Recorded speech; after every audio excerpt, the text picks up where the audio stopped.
কুমিল্লায় শতবর্ষী পুকুর ভরাটের চেষ্টা।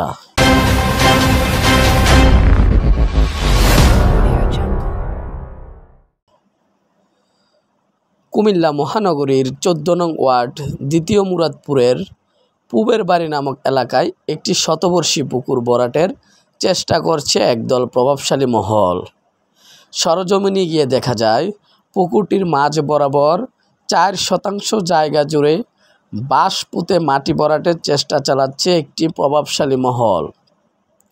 স্থানীয় লোকজন বাধা দিতে গেলে ওই প্রভাবশালী মহলটি স্থানীয় লোকজনকে অকথ্য ভাষায় গালাগালি করে। জানা যায়, পুকুরটির বয়স প্রায় ১০০ বছরের উপরে। এই পুকুরটিতে ওই এলাকার মানুষ তাদের দৈনন্দিন কাজে ব্যবহার করে থাকেন।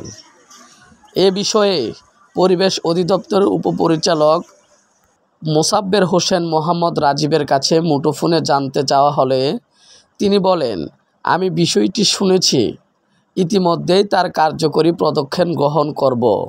স্থানীয় লোকজনের ভাষ্যমতে, এক প্রকার জোরপূর্বক পুকুরের মাঝখানে বেড়া দিয়ে ওই প্রভাবশালী মহলটি পুকুর ভরাটের অপচেষ্টা চালাচ্ছে, যা সম্পূর্ণ জলাধার সংরক্ষণ আইন বহির্ভূত।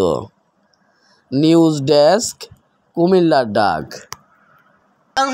সেটা অনেক আগের প্রায় বাধা দেওয়ার পরে